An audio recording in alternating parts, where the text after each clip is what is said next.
সালে বিধানসভা নির্বাচনে একদিকে যখন রাজ্যে সরকার গঠন করছে বিজেপি, তখন অন্যদিকে দীর্ঘদিনের শূন্যতা কাটিয়ে বিধানসভায় নিজেদের উপস্থিতি জানান দিল কংগ্রেস এবং বাম শিবির।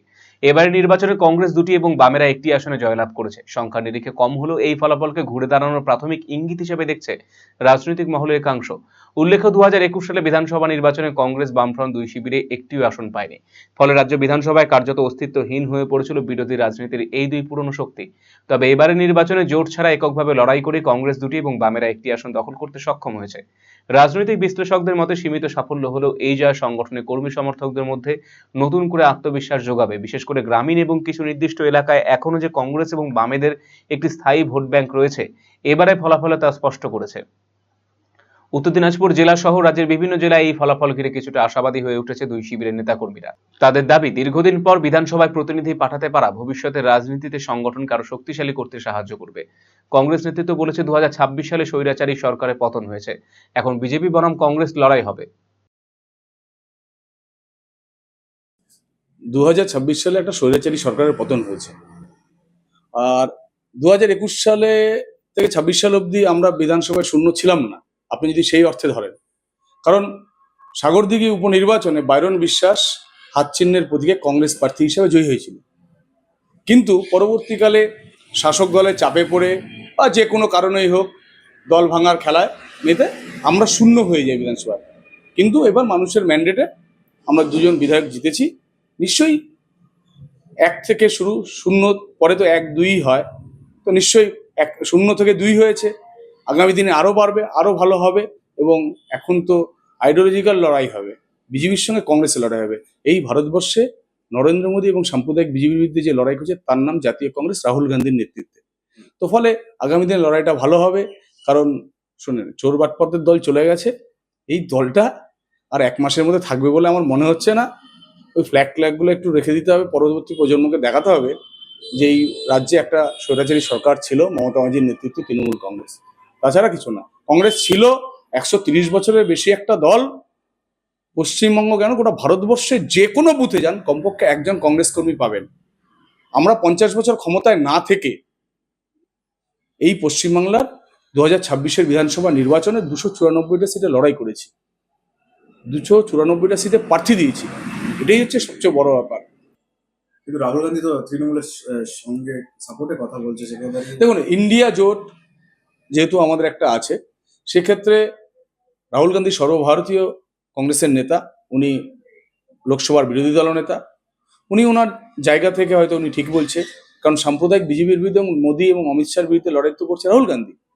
এই যে মমতা ব্যানার্জি এতদিন নাটক করছে, আজকে সমস্ত বিলগুলোতে লোকসভায় প্রত্যক্ষ না হলেও পরোক্ষভাবে সহযোগিতা বিজেপিকে করেছে।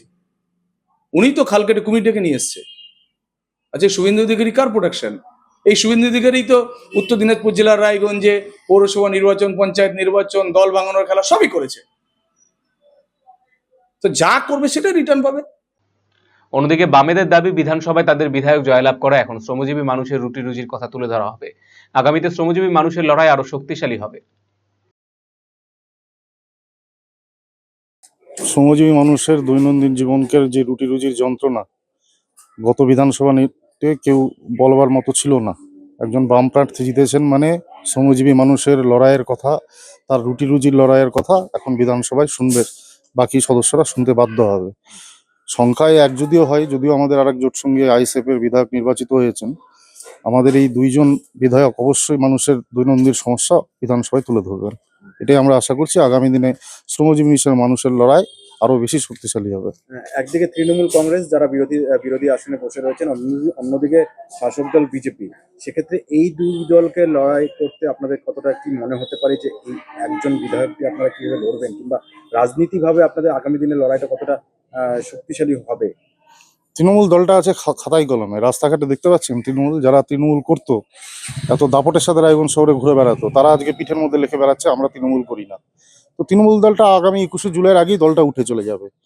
বিজেপি এসছে, আমরা বিজেপিকে সাধুবাদ জানাই। আমরা আশা করব তাদের যে নির্বাচনী প্রতিশ্রুতিগুলো তারা দিয়েছিলেন তারা রক্ষা করবেন, কিন্তু তারাও এটা যেন মনে করুন যে তৃণমূলের পথে যদি তারা চলতে থাকেন, বামপন্থীরা আগামী দিনে অবশ্যই শক্তিশালী হবে। এবং বামপন্থীরা মতাদর্শগতভাবে চিরকাল বিজেপি ফ্যাসিস্টের বিরোধী ছিল, এখনো বিরোধী আছে, ভবিষ্যতেও থাকবে। লড়াইটা এখন সামনাসামনি হবে, শেয়ানে শেয়ানে লড়াই হবে।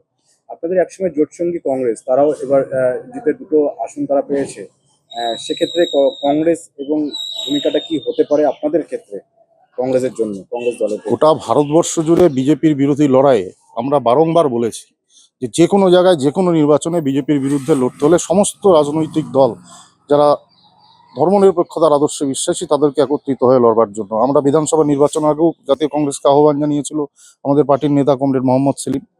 তারা আলাদা লড়েছেন, তাদের আলাদা দল, আলাদা সিদ্ধান্ত, তারা দুটো জিতেছেন। আমরা অবশ্যই খুশি যে এই সাম্প্রদায়িকতার লড়াইয়ের সামনে জাতীয় কংগ্রেসেও দুটো সিট পেয়েছে। আমরা খুশি। আগামী দিনে অবশ্যই আমরা আশা করব যে এই সাম্প্রদায়িকতার বিরুদ্ধে লড়াই জাতীয় কংগ্রেস বামপন্থীরা অবশ্যই সহযোগীভাবে লড়াই করবে। সিপিআইএম কিংবা বামপন্থীর কাছে চেয়েছেন প্রাক্তন মুখ্যমন্ত্রী মমতা বন্দ্যোপাধ্যায়, আপনাদের সেক্ষেত্রে স্ট্যান্ড কি হবে? আমাদের স্ট্যান্ড আমাদের পার্টির রাজ্য সম্পাদক বলেছে, কোনো চোর, কোনো ডাকাত, কোনো লুম্পেন, কোনো ধর্ষক এবং কোনো যারা সাম্প্রদায়িকতার সাথে আপোষ করে চলেছে তাদেরকে আমরা কোনোদিনই ফ্রন্টে লড়বো না। মমতা ব্যানার্জি খোয়াব দেখছেন, তার খোয়াব দেখতে পারেন, তার সেটা ব্যক্তিগত ব্যাপার, তিনি খোয়াব দেখুন। আমরা জানি তৃণমূল কংগ্রেস উঠে চলে গেছে, আমরা ওই দলটাকে খরচের খাতায় ফেলে দিয়েছি।